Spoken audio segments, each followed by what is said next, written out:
to the venerable brothers, the Archbishop of Quito and the other bishops of Ecuador. While we are burdened with much sadness in knowing to what a sorrowful state the Church in Ecuador is reduced, we were very pleased by your timely and publicly proclaimed ordinances.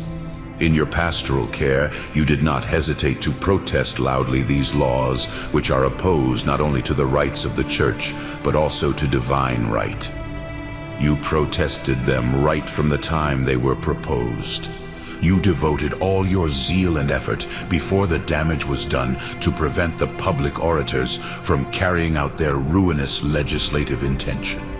You are not unaware of the undemanding forbearance we have devoted to restoring the religious tranquility of your country. This is of the greatest importance for the good of the Church and of the state. But the hopes which we had, the hopes which encouraged almost all the people of Ecuador, have perished miserably. In fact, not only has no reparation been made for previous destructive injustices, but other very serious injustices have been added to them.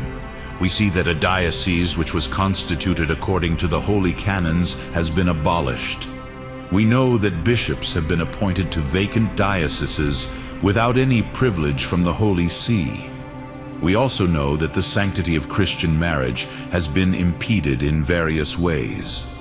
We have treated this matter often in other letters, especially in our apostolic letter of the 10th of February, 1880. In it, we emphasize the nature of Christian marriage, its strength, the care the Church has devoted to protecting its honor and its rights, and the role of civil authority in its regard. As it is evident that Christ, the Son of God, Redeemer and Restorer of human nature, raised Christian marriage to the dignity of a sacrament, every Christian marriage is this sacrament. The matter of the contract can be separated in some sense from the nature of the sacrament. This means that while the civil authority retains in full its right to regulate the so-called civil effects, the marriage itself is subject to the authority of the Church.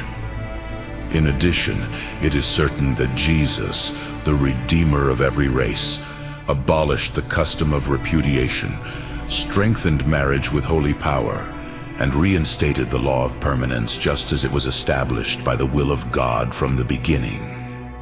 It follows then that the marriage of Christians, when fully accomplished, is holy, indivisible, and perfect. It cannot be dissolved for any reason other than the death of either spouse according to the holy words, "What God has joined, let no man divide." In so doing, Christ certainly intended to confer many benefits on the human race. For this institution most effectively preserves or restores morality, fosters the love of one spouse for the other, confirms families with divine strength, renews the education and protection of offspring, maintains the dignity of woman, and finally establishes the honor and the prosperity of familial and civil association in the most beneficial and excellent way. Therefore, in accordance with our duty as supreme teacher, which makes us guardian and champion of divine and ecclesiastical law, we raise our voice and totally condemn the so-called civil marriage laws recently enacted in Ecuador. Concerning divorces, we reject them together with every assault on the holy discipline of the Church there. The fact that these laws have been established in the face of your opposition and are so much at variance with the development of civil prosperity and the interests of religion is no reason for you to be disheartened. You should rather increase your zeal for religion and be more vigilant. Continue, therefore, as you are doing, to defend the neglected and spurned rights of the Church without yielding to defeat. Teach the faithful entrusted to your care, and educate them so that they preserve the reverence due to their leaders. Be faithful to the teaching of the Catholic religion and practice Christian morality.